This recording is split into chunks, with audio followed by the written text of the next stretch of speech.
Ибраимулы Мамасалын ескерүү, Чоңотал ескерүү катышуучу болгон аш берүү маданий кызматтар.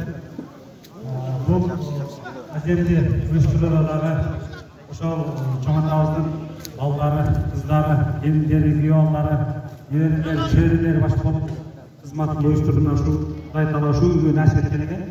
Ушул күнгө туура келгенде бүгүн көрүп турабыз. Дагы биз ошо баарыңыздар алыстан келген кудасөйүктөр, туугандар, боло комушулар баарыңыздар туш келиңиздер деп табирик айтабыз. Анан эми албетте бул Чоңотал жөнүндө барлык жерлерде жазылмаса дагы ушул конуттун жашоочулары, ушул жерде жашаган биздин тургундар алдын-ала билет болуш керек.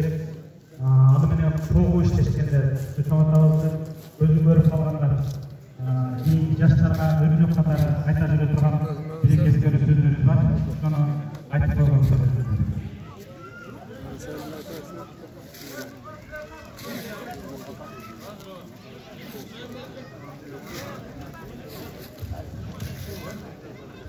Ибраимов Мамасали Чоңотал ескертүүдөн алдым. Ошо Чоңоталдын бир дайым айтып жүргөн сөзү бар да. Ошону мен ошол башына кирип сөз катары айтып коеюн дедим. Бардык жанзат адам сыяктуу аны абайларлап алдар деген сөзү айтып жүр. Өйткөнү бул киши табиятынан боорукер, бирөөгө бир карасанабаган, бирөөгө бир мындай жалданып бир баш көтөрүп сүйлөгөн ушундай момун киши болгондугун көп жерлерден угуп эскерип жүрөбүз. Көзүн көрүп калган ошол инсандын баласы катары мен да ушул нерселерди туура ойлоп анан сөз баш сөз катары киргиздим да. Анында ушу Чоңотал жөнүндө бир ооз сөз айтып койсом. Ибраимов Мамасали 1928 жылдын Алашалбырт жазынын алгачкы айларында, башкача айтканда 8 март күнү Ош областынын Ленин районундагы Мекке-Топурак айылында азыркы Жалал ат областынын Базагон районундагы 1 май айында Отто чарба дыйкан үйлөсүндө жатып дүнүйгө келген. Атасы Артугул Ибраим чарбачы дыйкан киши болгон. Анын колу сулуу болуп, анын терилери кайресте билген ат чабуулуктарын өзү да жасап алчу. Айрым учурда өтүү улуттар темир каңдаганда билген уста, бирок кем сөз динде кабары бар, такыбадан бар болгон деп айтып эскерип жүрүшөт. Анын такыбалыгын согуш таласында кан күйүп, ажалоо жамырдай жаап, бомбала жабып жатса да, кеш убакыт намазын үзбөгөндүгүн айрым бир фронттош достору айткандыгын эскеребиз. Бул биздин Чоңотал жөнүндө болгон сөз. Ал эми чоң энебиз жөнүндө да эскере кетели. Чоң энебиз бул Сулайман деген аксакалдын кызы Сара деген болгон. Ал жеринен мээлимди өтө жоорукер, анан да аял затына таандык сарамжал аял болгон дешет. Ибраимов Мамасали Чоңотабыз ата бул үй бүлөдө балдардын эң үлүсү болуп, анын өзүнөн кичүү Мамазакер жана деген иниси Рызкы деген карындаш болгон. Булар күн тууган болушкан. Мамасали атанын балалыгы оор мезгилге түшкөн. Өзүңүздөр тарыхтан жакшы билесиздер, бул ата мекен согуш мезгилдерине туура келген. Өтө аянычтуу татаал тагдырды башынан кечирген. Чындыгында ал 15 жашында апасынан, 17 жашында атасынан ажырап, томоло жетим калып, алардын бир туугандары менен кошуп, атасынын бир тууган эжеси абаз эне багып чоңойгондугу жөнүндө көп жерде айтылып келет. Биздин кулагыбызга дагы үмүстүн деп атам кой эскертчү. Мамасали ата үй бүлөдө эң улуусу болгонго же табияттан ошондой жаралганбы, абдан боорукер, анан да саламжал, ар бир иштин майын чыгара жасаган, өз ишине тың киши болгон. Эмне болсо да тазалыкты жактырган, табияттын ар бир тирүү жан затын адам сыяктуу абайлап, асыроо зарылдыгын алдын ала түшүнгөн инсан болгон. Иниси Мамазакер өтө зирек, кыйма кулак болгондуктан элдик өзек чыгармачылыкка жакын болгон. Өтө көп элдик жомоктор, эпостор өзүндөрдө абдан жетиштүү айта алган. Айрым жерге чыгармачылык жамаат жайда болгон элдин аспаптар чорду ийне жеткире ойногон дешет. Бүт туугандар, өзүңүздөр билесиздер, ошол мезгилдерде ошондой катаал мезгил болгондуктан эми баягы күнүндүк тиричилигин өткөрүш керек, ошондон уланбош керек. Ар кимдин жумушуна жардам берип, мал коюн багып дегендей, ошолорго каралашып, маңдай терине ылайык акысын алып, ар бир туугандарын басып багууга аракет жасаган ушу Чоңотал болгон. Ал 52 жылдардан тартып колхоздун айрым бир иштерине аралашып иштеп, фермада жылкычы, чабан, ушундай иштерди иштеп келген. Маселада 53-чы менен ак жүрөктөн эмгек кылды. 52-нчи жылы Стамбай кызы Исалхан деген мына биздин аш чоң апабыз Ылайым өмүрүнө береке берсин.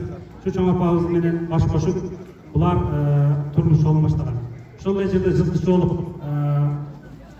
иштеп ишин баштап, ал жерде колхоздун жылкысын багып, малын багып, коюн багып дегендей. Ага кошулуп инеси Мамазакир ата да кошо жүргөн. Бирок алар жакта бул шартка байланыштуу айрым бир жакта да көз көтөрүп мына ушул үч булакка келип отуруп ташканы жөнүндө айткан. Ушул күндөрдө тартып бардык жоопкерчиликтин боюна алып, элдин ишеничин актоого, эл жер үчүн жүрөгүн ак эмгек кылууга бермайлап, баккан жылкылары койлору дайым эсти болуп, алдыңкы орунда болгондуктан колхоздун койлору өзүңүздөр жакшы билесиздер ошондо Меринов деген парады болуп, анын жүндөрү да абдан ычык жүндүү деп аталгандыктан ар бир кою 3 кыларында 5-6 кыларга чейин жүн бергендиктен алдыңкы орундарда болуп, айрым учурда шартка байланыштуу койчулук кесип алмаштырып турууга да туура келген. Бирок колхоз эл журт тарабынан анын эмгеги жогору баланып, мына ошол атабыз, чоң атабызга айрым бир мындай сыйлыктар да берип турганы жөнүндө айтылат. Мамасалы чоң атабыз колунан өлгөн уста болгон.